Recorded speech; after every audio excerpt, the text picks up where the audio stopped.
Hi, my name is Erin Graw, and I am doing my presentation on Apple products, and the premise is to think different and embrace Apple. Reduction of complexity. Key to Apple's success is reducing complexity. What stands out the most within using a PC in comparison to a Macintosh operating system is the ease and user-friendly qualities that make anyone able to operate a Macintosh.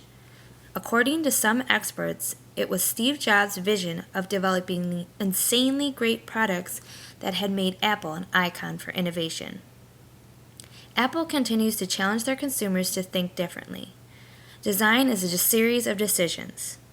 Sometimes these decisions are difficult to answer, and our easy solutions is to make preferences for the users to decide instead. But the best designers tend to view such options as admissions of failure. Where Apple differs from its competitors isn't its aesthetic beauty, it's in the company's ability and willingness to make decisions on behalf of its users. A brief history of Apple. In order to fully appreciate Apple's innovation in design, let's dive into a brief history on how the company began. In 1976, Steve Wozniak invented the first Apple computer, Apple I. Steve Jobs saw Wozniak's invention and wanted to bring life to his future endeavor. On April 1, 1976, Apple Computer was born. 1983, Jobs had a little disagreement with the CEO of Apple and unfortunately lost his job. In 1987, Apple introduced the Mac II, which made the Macintosh in a line of a variable, powerful family of computers. Apple was on top of the market, but unfortunately short-lived. By 1990, the market was saturated with PC clones, and Apple was the only company selling Macs. Microsoft rolled out Windows 3.0, which could run on virtually any PC in the world. Apple was in trouble. In 1991, Apple released its first generation of PowerBooks, which were an instant success, which then led to the release of the Power Mac family, the first Macs to be based on a PowerPC chip and extremely fast processor co-developed with IBM and Motorola. PowerPC allowed Macs to compete with and arguably surpass the speed of Intel's newer processors. In 1996, Apple made a huge decision and announced the return of Steve Jobs, and in late 1997 introduced Jobs as Apple's new CEO. In 1997, Apple was selling computers direct, both via the web or over the phone, and then eventually introduced via the Apple Store. From 1997 on, Steve Jobs launched a series of new innovative products through Apple that made Mac products the huge market contenders they are today, including many products such as iPods and iPhones. The first iPod was released in 2001, serving as a portable external data storage device that could be used to transfer music, photos, videos, games, contact information, email setting, web bookmarks, and calendars. To follow, in a conference in 2003, Steve Jobs made a proclamation on the future of cell phones. He believed the future of cell phones were going to make important strides towards providing portable information, much like a PDA, and to have an excellent synchronization software. In early 2007, Steve Jobs introduced the world to the iPhone at a Macworld convention. As Steve Jobs states, design is not just what it looks like and feels like, design is how it works. It is no secret to most, Steve Jobs was an innovative genius. His innovations through Apple and outside of, Pixel naming one, are coveted and idolized by many. The death of him in 2011 left many thinking, what would happen to Apple? The philosophies he instilled in the company up until his last days still remain, and his attentiveness to design is laid out within these 6 principles. First principle, craft above all. Under Jobs, Apple has become famous for a certain expertise that seems sometimes unwarranted. For example, Jobs spent a gratuitous amount of time making the circuit boards of the first Macintosh alluring.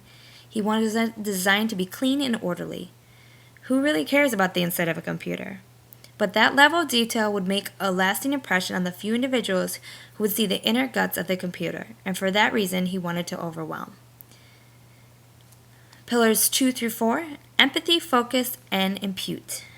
In the early 1980s, design was a niche profession, and design thinking, a process that emphasized empathy with user needs, hadn't been fully articulated yet. Mike Markula, one of the first investors of Apple and one of Jobs' mentors, managed to anticipate lessons that were decades away from being in common circulation. Markula wrote The Apple Marketing Philosophy, a memo that outlines the fundamentals of Apple. This concept focused on the idea of understanding a consumer's needs before they actually need what Apple's making, and has remained a constant contributing fundamental within the company today. The idea of empathizing with the consumer before a market was even developed set Apple on the path of perpetually looking forward to find how people would behave. Friendliness. One of the early staples applied to all Macintosh computers with the high-tech devices could be user-friendly. Throughout the years, Apple has made cutting-edge devices that seem user-friendly, and that's a strategy specifically intended to appeal novice consumers and anyone overwhelmed by the capabilities of a computer. The sixth and final simplicity for the future and metaphors from the past. Jobs strived to make products simple and easy to use above all else, and in order to apply this concept, he realized that those products had to be based on things that people already understood. This is true about the first Mac ever produced, continued in the interface of the iPhone and iPad used today. The physical gesture is already mapped out directly with what we already are accustomed to in the real world. This is the true key to creating an intuitive interface. Mac versus PC. I may be a bit biased since I have been completely raised on Macs, but I truly believe Macs are better than PCs. It wasn't until the late 90s was that cool kid philosophy suddenly adopted by the hipsters and their new love for Macs that people now equate to the image. I want to cite 8 reasons Macs I think are better. 8 reasons Macs are better. 1. The OS operating system is logical and has a minimalist approach. OS has fewer things that must be learned and relearned. And Mac doesn't rearrange their interface as much as when it releases an update. Bottom line, it's easier to get stuff done. Comparatively, Macs are less flaky than the average PC. In my opinion, Macs crash less, suffer infrequent slowdowns, dealing better with memory overloads, and boot up and shut down quicker with better reliability. To further add, Apple is the only company that writes its own operating system and designs its own hardware. Third, Macs just incur less viruses. One can own a Mac and use less security software than a PC and Windows operating system. Number 4, Macs have a lot simpler interface and don't come cluttered with too many unnecessary extras. So when you start your desktop, you have a clean surface. 5. As I stated before, the designs of Macs are just innovative. You can buy 2 matching sets of computers, one PC and one Mac, and you can have the same logistics throughout your whole entire computer. But the PC won't come with an adapter with hooks that let you wrap the cord for travel, or a MagSafe connector that won't damage anything if accidentally yanked out of your computer.